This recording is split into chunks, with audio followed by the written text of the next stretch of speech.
So anyway, thanks for. Super excited to be here and talk. What I'm talking about are some things I've learned in a growing career of game design specifically. I'm going to be talking as a game designer. I've done a lot of different roles, but game design is what I'm here about today. So I'm going to treat you like a game designer.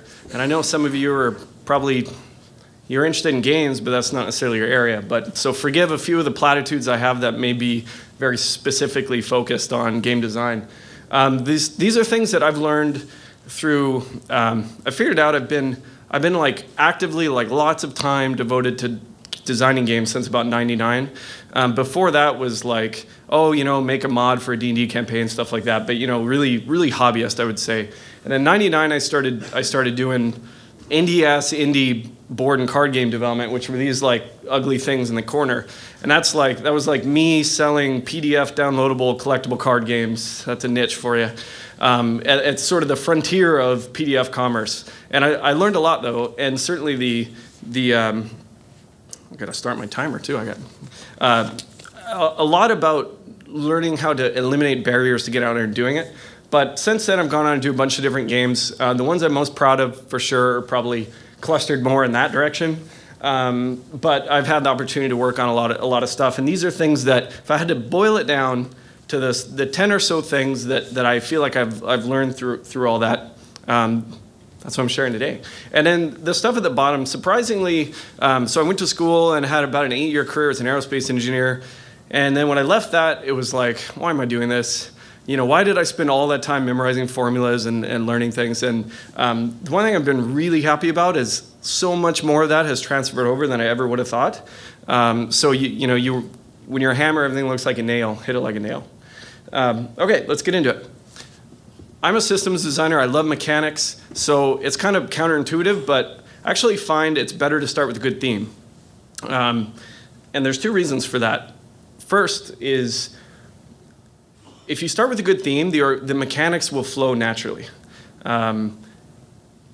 If you start with a mechanic, which is, there's definitely good examples of that. And sometimes a game really is just a really neat, innovative mechanic. Match three, whatever. But I find starting with a theme helps you create better. So if you were going to do a match 3, think of it as I'm making a match 3 about frontier development. Or dungeon raiding or something like that. And then you find that those mechanics are going to flow more naturally than if you go the other way around. You'll get stuck thinking, oh God, what can I add to the match 3 genre? The other thing is you can use that mechanic as a razor for building what to build your game around. So, for example, I don't know how many of you are familiar with Horde, but it came out on PSN and Steam. And Horde, this is the way it was pitched, is a game about dragons and their treasure. And then if I go beyond that, it's a strategy arcade game. It's like a genre mashup or blend. But when it comes down to it, it's a game about dragons and their treasure. And this was so helpful throughout development because, as you guys know, scope creep and you get wild ideas and stuff starts coming in. I always wanted to boil every mechanic down to treasure. It's about getting treasure, it's about keeping treasure, it's about losing treasure, it's about wanting treasure. So all these different elements of the game, and I've just shown a few here, but they're all related to, the ebb and flow of treasure. And I think the biggest one is gold is the dragon's experience. It seems like a really obvious thing, but that's an example of the theme led to the mechanic, and then the mechanic took on a life of its own. And all of a sudden, okay, amassing gold in your hoard levels up your dragon. You can upgrade your dragon. All thieves are trying to steal your stuff, all this kind of thing. Whereas I think if I just knew I wanted to do a dual-stick analog shooter and then layered a dragon on top of it, that I don't think it would have been the same game. I don't think it would have been as good. Same thing here is here's a board game called Crows. And this is a really mechanical, abstract game, but it actually did start as a theme. It started as, I thought crows are cool. And started asking people what crows do. I started watching crows and all those shows about like crows teach their children how to fear the same face of someone who stole from the nest. And I was like, wow, that's all really deep. I got excited. And then, I made a game that's about them being attracted to shiny objects. There's none of that other really interesting crow stuff in there. But the mechanics of being attracted to the shiny objects and then the scatter mechanic I've shown here really they actually evoke the theme of the birds like way better than I would have thought. So like if a whole bunch of birds flock to a gem, you score a bunch of points and then they scatter. And this fulfilled a really important game design role, because otherwise the birds would have just been in clumps all over the board, and it would have got kind of, there was game mechanical problems with it. But in this case, they flock together and then they scatter. And if you were to watch a time lapse of crows being played, it would look thematic. Crows would be flocking around, and all of a sudden they scatter for no reason, then they flock back together. So that's one thing. Design modularly. These 4 reasons, but basically what I found, if you were to chart the fun, fun is the elusive thing that we're all in search of. Fun, compulsion, all those things, with number of things that you're adding to the game, I find usually it kind of like, you start with something and it's got some element of fun, and as you add more and more and more, then it gets funner, hopefully. And then at some point it starts becoming less fun because it's too clouded, there's too much going on, the mechanics are competing with each other.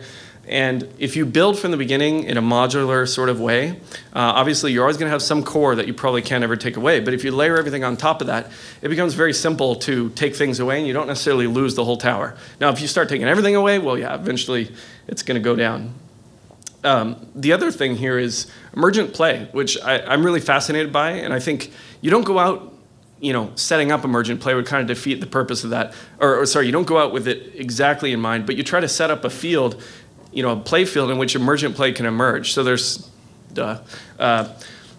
sometimes, there's a reason the words are named that, I guess. So in the case of Horde, I wanted to show 2 examples of emergent play that I got a lot of tickles out of because I didn't design it this way, but they happened, and I thought they were neat. And at first we thought, oh shit, this is an exploit. And then we realized, that's not an exploit, it's fun. So princes carrying giants. I don't know how much you know about Horde, but I'm going to blitz through here. So princes, they're in these wagons, they cruise around the map. You want to grab those and take them back to your horde and score points. They get ransomed back to the kingdom, just go with it, makes sense. But they're worth a certain amount. Then you got these giants that are parading around, smashing shit up. They can be worth a whole bunch of gold, but the problem is gold takes time to drop off. Your dragon picks it up instantly, but then when he goes to the horde, he basically has to poop it out. And it's one of the upgrade vectors for the dragon. You can upgrade how much gold you can carry and how fast it poops out onto the horde. It's your gold bandwidth. But princesses drop instantly. And you can carry 1 princess in addition to whatever other gold you're carrying. So here's the trick.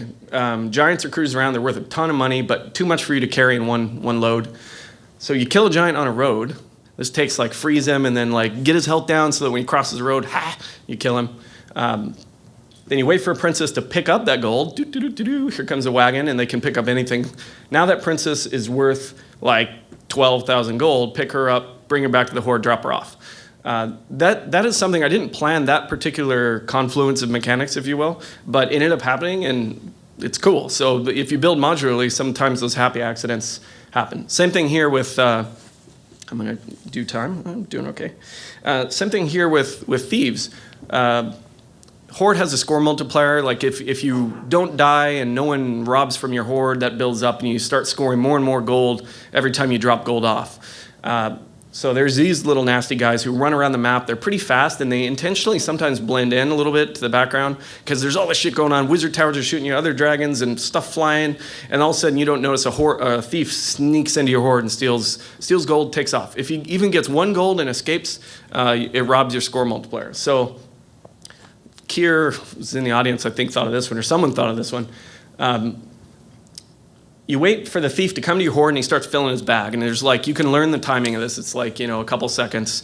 So you let him do that, but don't let him finish, or you're done. Kill him while he's on the horde. Because of a sort of an implementation decision, also known as maybe a bug, the gold will sit there on the horde, but it's separate from the horde. So you can then pick it back up and drop it off.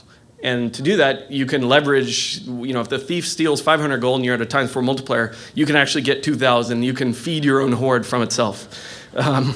So, this again was oh, we should fix that. And I go, wait, why? If you have the skill to sit there, take the risk of the thief robbing your multiplier, get him killed before time while all this other craziness is going on, drop it off, make money, more power to you. And at the top level of the leaderboard, some of the maps, that is the difference. I remember me I really wanted to get to the top of the leaderboard when the game released. I didn't, or maybe for a while. And it was the difference was literally did I manage the thieves right on one of these maps? Okay, on to use some actual game theory. There's a big irony in game theory, and it's it's used for business and economics. Not too much for games, but And there's a reason. You really don't need a lot of the formulas, but you need, I believe the concepts are really important. Decision matrices, which we're not going to go into here, that's a whole nother, but dilemmas are really powerful. I think, those can be used to great effect. But there's two things I think about game theory that are critical. One is the concept of expected value. Who's a poker player? There's got to be some poker players in the room. So EV is used for poker more than anything, it seems like.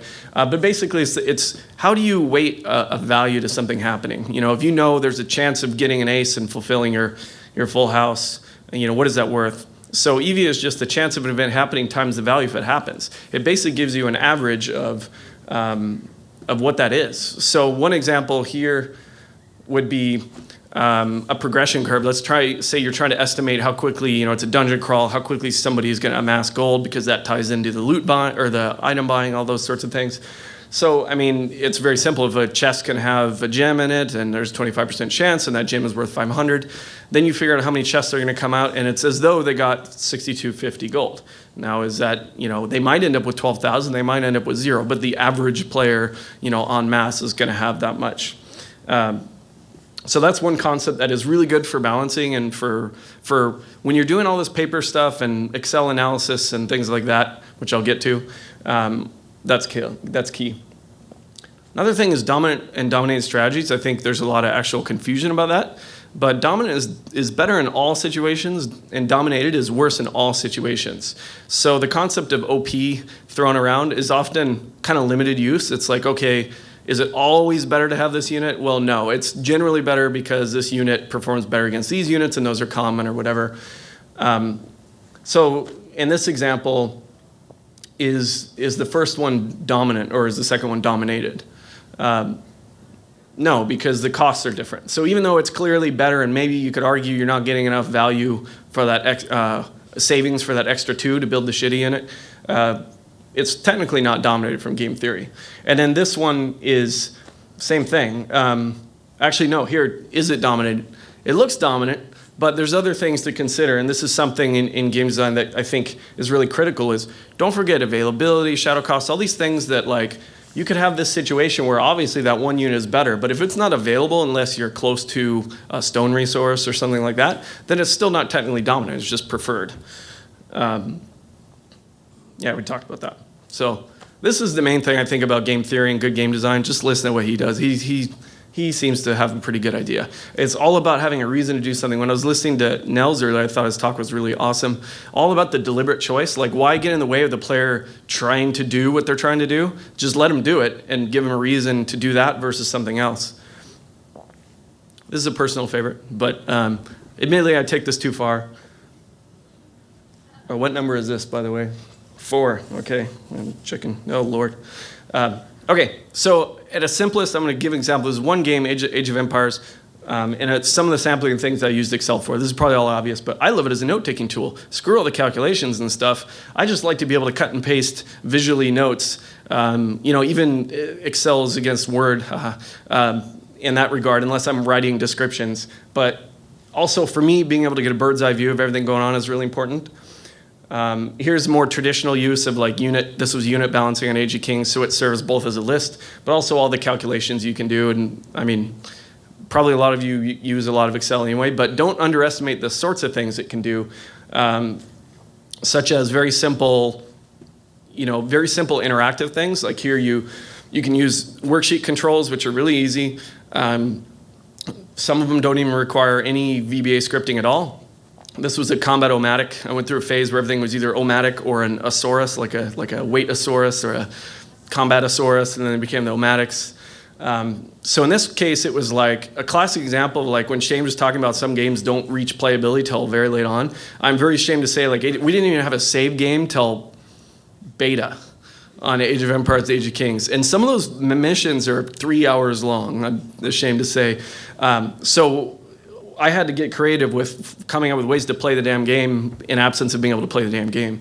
This was one example. So I could run all the scenarios using lookups and stuff of like, this unit attacks this unit on this terrain with this special ability, and he had this health to start, and I could get a feel for the balance well in advance of getting there. The other thing is the map design. This is critical because some of the ways we did stuff, it's like getting by, it's kind of very indie, like getting by on a small amount of resources. We had a very small team at the time, and playtesting, metrics, no, playtesting we tried, but metrics gathering was sadly not even a twinkle in the eye of most developers yet. This is like 2004, I think. And so Excel. So I coded up some pathfinding in Excel so that I could do map balancing, place your starting location, quickly search the best move route to every resource on the map, tally those up, compare against the players, and then I could just go move them around the map, rerun, and then it would, once the numbers looked good, then I knew the map, in theory, was balanced. Okay, paper prototype. A lot of you guys that have seen me speak before, I'm sorry to hit the same points, but there are only two, Excel and paper prototyping, two favorites, but there are only 2 out of the 10 here. You can use anything. InDesign here, I mean, as you get more sophisticated, it pays off using some more advanced programs, but there's no reason you can't just drop shit in Word and print it out. Doesn't always have to even go to the computer. Sometimes you can just grab things, cut them out, and write down. This was, I think an Age of Empires. Obviously a staged shot, but I mean, we did actually do that. Here's an example of, I'm not artistic in terms of visual ability, so I get by in clip art and, ugly sketches. So here was just hand drawing a map, because the biggest thing, you'll see this in a later thing, is remove the obstacles to iteration. That's probably the biggest thing I could ever say about making good games, hopefully. And one of the things I tried to follow in trying to make good games, and I made some stinkers, but generally the ones that lack of iteration is always a problem. So, you know what? Oops, that line isn't right. Scratch it out, draw. There's no reason to overcomplicate things. And then once the game's starting to look nicer, then you can dress it up a bit. Dressing it up is critical sometimes for people's enjoyment, because let's face it, do you want to, if you're trying to get play testers, do you want to play that, or do you want to play that? I'd rather play this. Probably same with you. There is an article that I wrote a long time ago on paper prototyping. It has really dated references like, it would probably be hard to prototype Prince of Persia: Sands of Time and things like that, but the content is still generally good. This is something I learned trial by fire, I guess, is I used to be really meticulous about everything up front. I also really want to know where the picture came from. I think this is staged as well. It's got to be, right?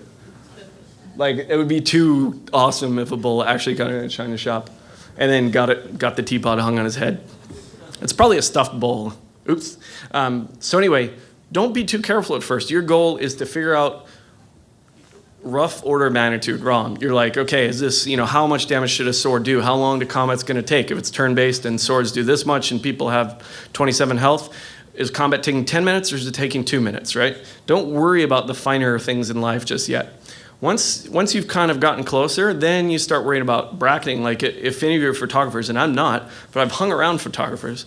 And in the old days, maybe still these days, you had to do different settings. You didn't know what the fuck was going to happen. So you basically, you do this aperture, you do that aperture. You think it's going to be somewhere in the middle. You make sure to get, photographs of every setting so that when your film comes back, you're like, oh, thank God. Like that. It wasn't the one I thought, but it was the one just to the side of it. Same thing with I think, don't lose the opportunity to figure out whether you've balanced too hard or too easy. A lot of times, and I still make this mistake, you're like, oh shit, it's too easy. Okay, I'm gonna up it by 25%. Surely that's enough. And then you run out of time, you gotta ship the game or whatever. It's better to know without a doubt what is too easy, what is too hard, and then find the center. Because, I don't know, I haven't been on a game yet where we got to spend as long as we wanted, and that's whether my indie games or working for studios. So being able to know at least where the battleship is key. I don't want to go into that, actually. Okay. It's boring. Hey, I'm not too bad. This is another one I learned through experience, is early on in my career when I was trying to make the jump to a full-time game designer, I went out and interviewed at Hasbro in New England. It was a pretty cool trip. I went to the Salem Witch Museum, made a game off that. So it wasn't all for naught. But one of the things I learned, I brought one of the board game prototypes I did, and it was a fantasy adventuring talisman style, just kitchen sink munchkin, right? And it had 384 cards, and I was so proud of it and showing, it has all these cards. Look at all this time I've spent on all these cards. And he said, well, have you ever designed a card game with 55 cards? It's like, well, no, it's boring. But it's not boring. The restrictions breed creativity and they breed expertise for sure. That's not to say I'd always rather have a 55 card game, but until you limit yourself via technology, via some of the things that have been talked about today, time, whatever, until you limit yourself, you're really just kind of spewing. As soon as you're short on time, short on resources, short on pixels, frames, whatever, you have to get creative. So I've just found it's always very tempting to just add more stuff if something's not working, but really if it's not working, you need to go back to that core. I talk about modularity, but if your core is broken, then it's hard to salvage a game. So this one is, I actually kind of liked, was it what Nick was talking about when he said bite off a little more than you can chew? So I wish I had time to rework my slide, because I agree, it pays to be ambitious. But what it doesn't pay to do is, have 100 different games that you've wrote a one-pager on. And I've done that. I have 100 different games I wrote a one-pager on. But at some point I realized, by golly, I'd really like to finish something. And I still have this problem. You go through the enthusiasm phase, the enthusiasm wanes, jump to the next thing, right? But finishing is key. Finishing is the only place you learn some of the hardest lessons about game design, in my opinion. Enthusiasm carries you so far, but when you have to totally break something down, fix it, and ship it. I just think, and getting, as an indie, as someone, when you're in control of your own time, like I am now, it's tempting to do 8 different things, but I really want to finish one thing. And from a game design perspective, you just got to ask yourself, it's a good bullet point for marketing, 52 monsters, that's way better. But from a core, do you really need 52? Or if you had 18 well-designed monsters, is that better? And I think some of the games that have been really successful have been very focused, and less is more. We've kind of learned that through production costs, but same thing. I think there's been a lot of really successful games that are very short experience, and they leave you wanting more. You have a great time, and you're off. So that's a way that you can not bite off more than you can chew. And this last one is, oh no, well, screw the Jedi mind trick. This is the one I was going for. Most of us are limited by human capability. So I would advise from a pure designer standpoint to finish stuff and, don't bite off more than you can chew. And this goes hand in hand with this one. I'm speaking strictly as a designer, but this is a rabbit hole, man. There's an adage in writing. I got to check my time. How am I doing? Oh, boy. Yeah, I'm good. There's an adage in writing, ask plus chair equals writing. And that has stuck with me a long time. It's kind of the same with design. I added a little new stuff here, but all the enthusiasm, all the bright ideas, a game is made by sitting down and suffering to some degree through it, in my opinion. And nobody can stop you from sitting down and making a game. And this is something, I'm not really doing it as an inspirational speech. I tell myself this same thing because I get distracted with cleaning the house or wanting to write a story or whatever these things are. But the only way a game comes out, the only way all these, heroic stories about these awesome things that have inspired us come out is someone actually, they bled in the dark with the computer screen. And it pays to remember that sometimes. And from a technology standpoint, this is a big thing. And I think it's a distraction. Unless your game is truly about the new tech, it's best avoided. Use the off-the-shelf stuff and don't reinvent the wheel. And from a game theory standpoint, we'll prove it out here. It's better to have mice today, right? Ignoring the fact that we could do net present value of future mice, let's avoid that. And for today's simplification, having the most awesome game with the most awesome, more animation cycles with the most awesome effects in the future is worth nothing today. Why not make that game when the tech comes along? Meanwhile, catch mice today. And this is one I've learned as well, which is sometimes, I know, I was worried this might be too old of a reference, but I don't know, Kira, is it too old of a reference? Okay, good. He's a guy I worked with, he's like 22, and so I just always compare my references to him to see if and he's never seen a movie since before 2001, so I, what? Oh, okay. He might have seen that. I don't know. Anyway, sometimes you got to take it and you got to put it in the bathtub and hold it down until it stops wriggling. But to be able to do that, you truly have to be willing to fail. It's kind of like selling a stock at a loss. You have to, yep, I bought it, it went down, I'm going to cash in my loss. But you know what? It's better to move on to a better stock, to a better game. And to do that, you got to kind of be ready to fail, right? You have to sort of absolve yourself of the concept that everything you do turns to gold. You know, your mom is like so proud of you for making stuff, and your friends, you know, just obviously are there to support you, especially those outside the industry, just think it's amazing that you're doing something, you know? But inside, you know, you kind of feel a little bit of like, oh, I'm a failure. I don't know any designers who have hit home runs every time they step up to plate. So certainly this kind of community stuff helps. But if you learn to fix, then you gain some strength from failure. You can either fix stuff that wasn't good, or you learn lessons from it and carry that forward. And you know, for me, a real good example is this guy. In 2002, like I was like, oh, I want to make a game about dragons. So I did, and it was a board game, and it was kind of like had the equivalent of like roll and move mechanics in there, which is, you know, friends don't let friends roll and move. And it was a good theme and had all these key things that carried forward. You gather stuff, you upgrade your dragon, the old red dragon from D&D in there. Really freaky face, but weird. So, but it wasn't fun. In fact, it wasn't fun at all. Or I didn't think it was fun. So, and I didn't know how to fix it, so it sat.